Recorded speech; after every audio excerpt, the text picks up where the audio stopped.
You know, I'm OCD, and I always look at Declaration of Principles. Couldn't they squeeze in one more to make it even, like 10? I just struggle. 9, one more. Anyway, good morning. Good morning. Oh boy, that was adequate. All right, let's try that again. On count of 3. 1, 2, 3. Good morning. That's so nice. See, I know you had it in there. It's great being back here. Thank you for letting me in. I am Catholic. Don't hold that against me. Can you imagine a spiritualist giving a talk in a Catholic church? And now I'd like to talk to some of your dead relatives. I don't think it would go that well.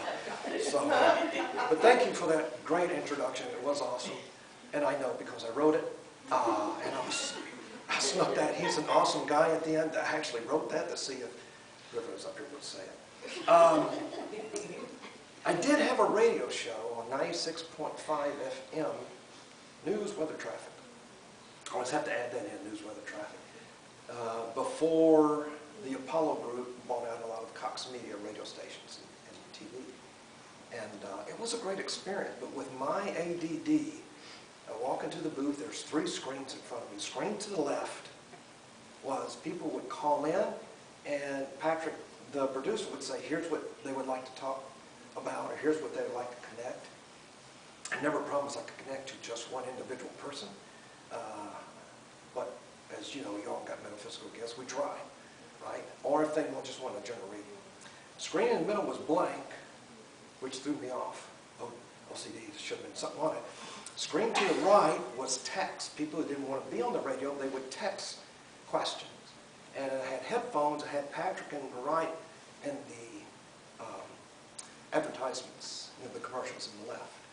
So it was an experience, but I loved it, I really did. And, but in the right, see, I was on Thursday night from 8 to 10. I took Clark Howard. Everybody know who Clark Howard is, the consumer warrior? And every now and then I'd get this person who would say, hey, where's Clark Howard? Get this nut off the station. And it didn't bother me, but later on just was somewhat dismayed to learn it was actually my wife Mary that was texting it. So she's my biggest fan. In addition to all this, because what I want to talk about is purpose and meaning, not of life, but just purpose and meaning, and how the circle, a circle.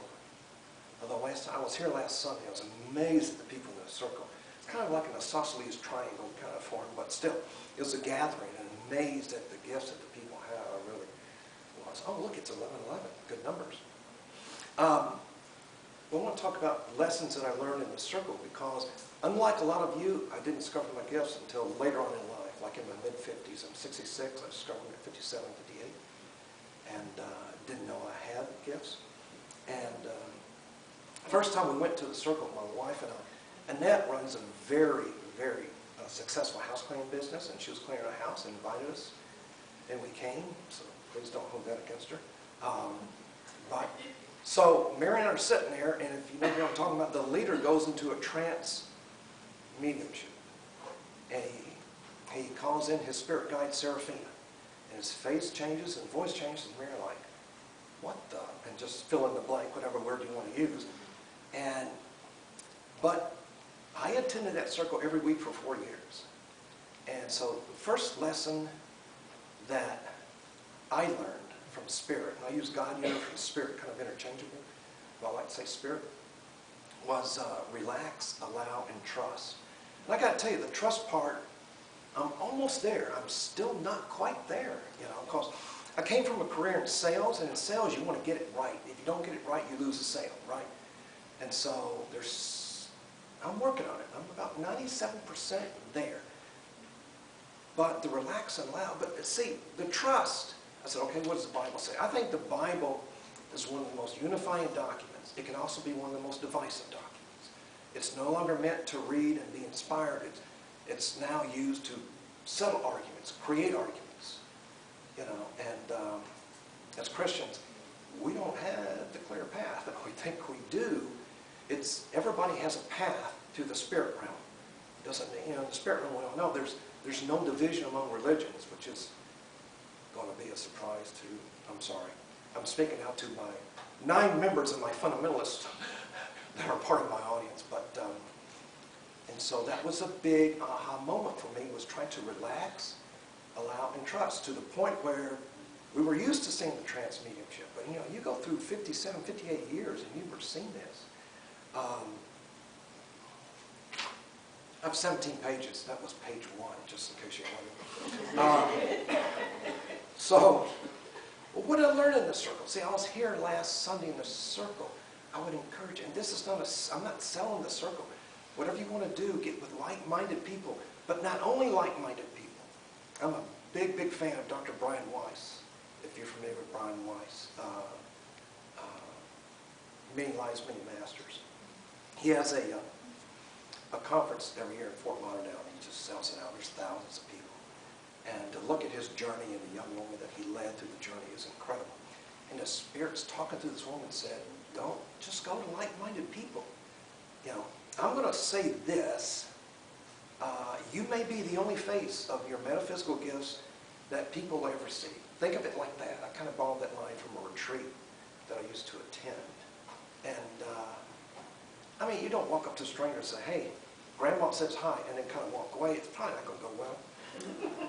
But in the circle, I learned about spirit guides. I never heard about spirit guides. I learned about connecting, channeling, mediums, psychics, clairvoyance, meditations, archangels, which there's a great, workshop on archangels here next, and my wife and I were signed up because I think Archangel Raphael used to get really kind of upset with me because I would say, Archangel Raphael, you know Raphael, one of the 4 Teenage Mutant Ninja Turtles. That conversation just never goes well. Anyway, but I invoke Raphael an awful lot. I do readings where people are hurting. I work with a group called From Grief to Hope, which is a beautiful group. I used to work with a group helping parents heal. These are parents who all have lost children. And so I did a group reading for them years ago in the downtown Orlando library, public library, which is, if you've ever been there, it's an amazing library. The thing is massive. And it was going to go for 2 hours, but we went for 3 hours. And of the 20 parents, 5 had lost children to them taking their own lives. And I can imagine that. So now I work with another group from that group called From Grief to Hope. I work with them 2 or 3 times a year. And most of the time it is parents who have lost children to them taking their own life. And you know how they manage to carry on? It's amazing. It's amazing to me. But anyway, in the circle I learned about energy, vibrations, frequency. I learned about all these things that made me on edge. I didn't know exactly what to think. Here's another lesson. I came from a background of sales. And sales and marketing. I worked for one of the largest companies in the world. Named after a planet, 4 letters, rhymes with TARS. So you can figure that out. I wasn't in the chocolate division. Damn it, I was in the pet food division. I wasn't in the chocolate division. But we trained a lot of people. We trained retailers. We had 11 different workshops we put on every year. We had a saying that get comfortable with the uncomfortable. And that's what Spirit kept saying. Remember, you kept telling people to do that? Well, maybe you should do it, Jerry. Get comfortable with things that make you uncomfortable.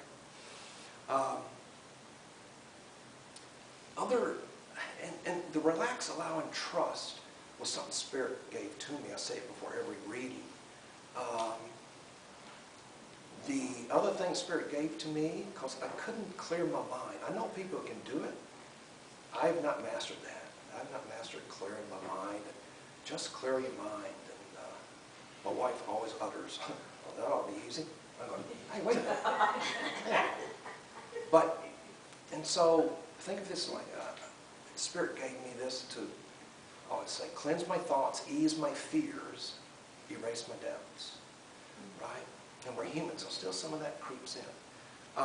So I learned about, again, about energy, vibrations, frequency. I remember the first time I was walking in the, bless you, say I'm Catholic, we do that every time. In fact, we can hear somebody sneezing in Fort Myers and we'll say, bless you.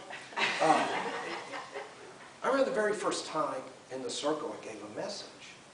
And Rosie was in the circle, and that was there, and it was to a lady named Teresa.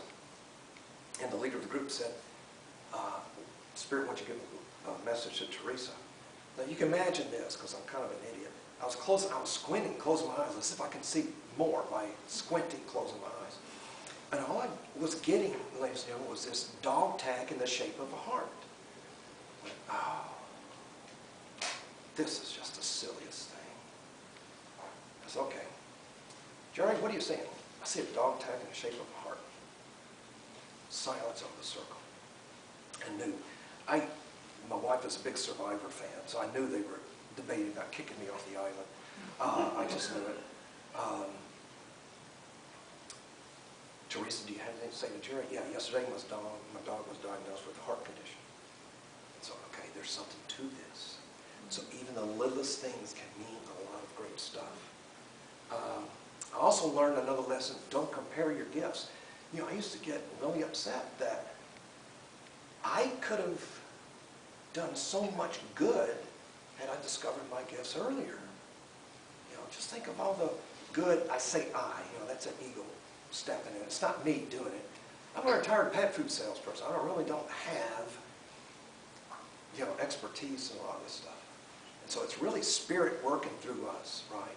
And lately I've compared it to, Spirit is a big body of water trying to get water to a dry field. The dry field is the person receiving the message. I always tell people receiving the message, you're doing the work of Spirit because you're open to receiving a message. And not everybody, we know this, not everybody's open to receiving a message. So I used to use these analogies to really help. But I got so, I don't know, maybe bent out of shape because I compared my gifts to people. And finally Spirit said, you learn so late in life the time at which you're supposed to learn these gifts. And, oh, by the way, you can, not me, but Spirit can be an inspiration to people. Tell them it's never too late. You know, because I'm sure a lot of people look at, you know, like Tyler Henry or Long Island Medium or John Edwards or seriously people like Annette or some of you that had these gifts at a very early age. I know I had these gifts, but I didn't know it until I was in my mid-50s. You know? So I learned to not compare my gifts with other people, not compare myself with other people. You know, I am who, excuse me, I am who I am. And I'm not a medium in the traditional sense. And a little bit when I give messages, hey, your loved ones may not come through. Maybe more clairvoyance will come through, more psychic. And again, I can't tell you what you're going to do for the rest of your life. Nobody can. You know, God gives God infinite intelligence. And God doesn't care that you call God God, you know. Even in the Bible, God does not call himself, herself, itself God. You know, everybody else calls him God, not God. You know. But I discovered these psychic clairvoyance gifts, and that led into mediumship, and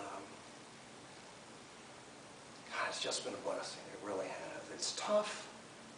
It's tough work. We all know it's tough work. You all have metaphysical gifts, which leads into that question of why are we here? Not heavy-handed, overly dramatic, why are we here?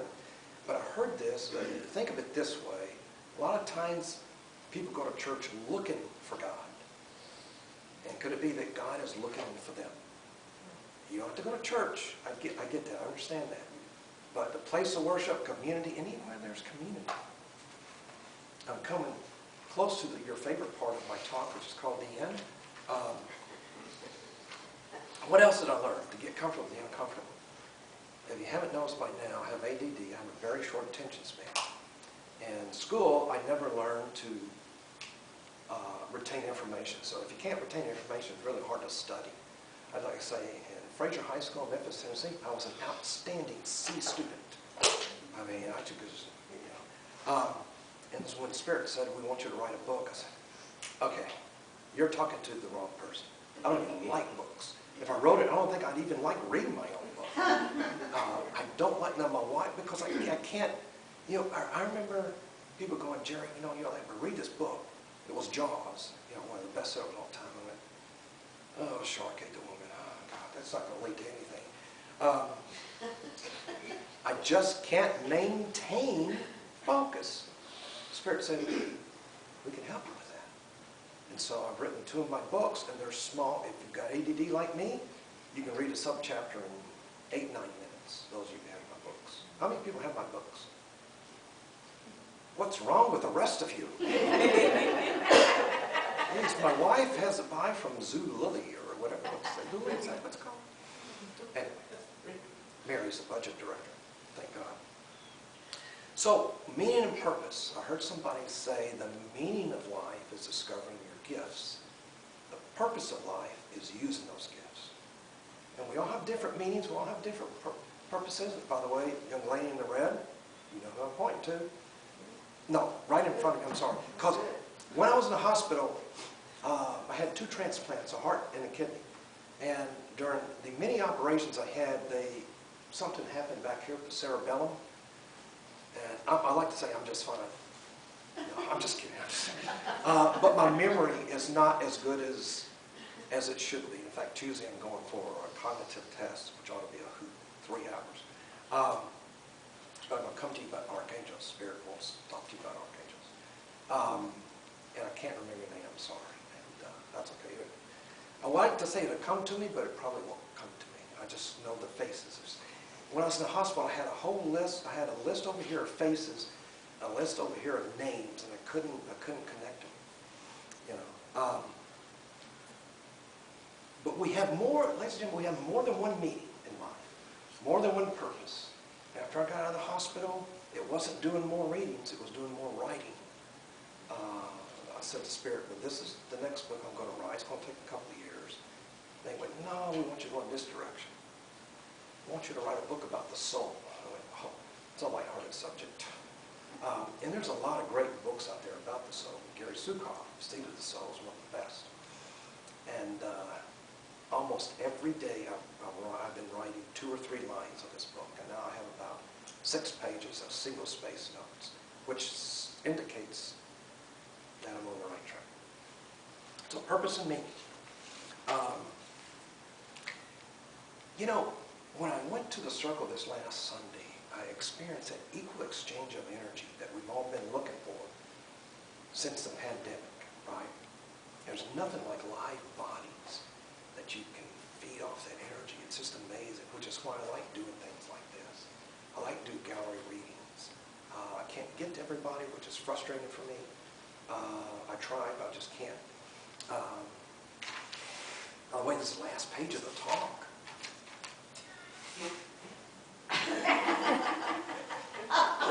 Normally I get applause. But to have that equal exchange of energy, you know, I used to watch some of this stuff on Zoom, whether it's Catholic Church or another church. And when there's no audience, you can tell the people up there doing the service, there's not the same. Now they got people in the pews, some seats and people come in the pews. You can tell that energy, can't you? It's why when you look at a lot of successful actors and actresses, they always talk about going back to Broadway where there's a live audience. You know, they don't get paid like they do for film or TV or things like that, but it's that live audience, that interchange of energy. So my last comment on this is I want to thank you for being here. I really do, and it's an honor speaking here. And the energy in here is different than it used to be, and it's encouraging. It really is. It's very, very encouraging. Get to a circle if you can. Come to the circle here. What's 3rd and 4th Sunday? Form your own circle. From Grief to Hope, it's amazing. Whenever I meet with them over Zoom, their loved ones form a circle of themselves in the spirit realm. And each one, and this is so visual, each one, bless you, each person gets up and from the circle and speaks. And you know, the people who have taken their own life, it's tough. And that's another statement, you know, 'cause I don't have answers for them. And I tell people, the Spirit gives you what you're meant to see, hear, feel, and experience on the path you're on today. It can change. It can definitely change. But to have these people form their own circle and a little fire, and one person will get up and come and talk to their parent, and so I know these gifts are from God. You know, I know it's just not. I know these gifts are from God, and I know there's They're spiritual, as spiritual as anything I've ever done. And I've drawn closer to God since I've discovered these gifts. So, purpose and meaning of life, find your gifts. You can find them. A lot of you have already found them. But guess what? There's more gifts that you'll see in the coming messages. Spirit's even telling me, oh yeah, they're on the, most of them are just, there's more gifts to be done. There's more work to be done. Spirit's going to expect a lot out of you. Now that you allow Spirit to work through you, and you have been for years. And it's such a rewarding thing. So thank you for listening this morning. Thank you to Spirit.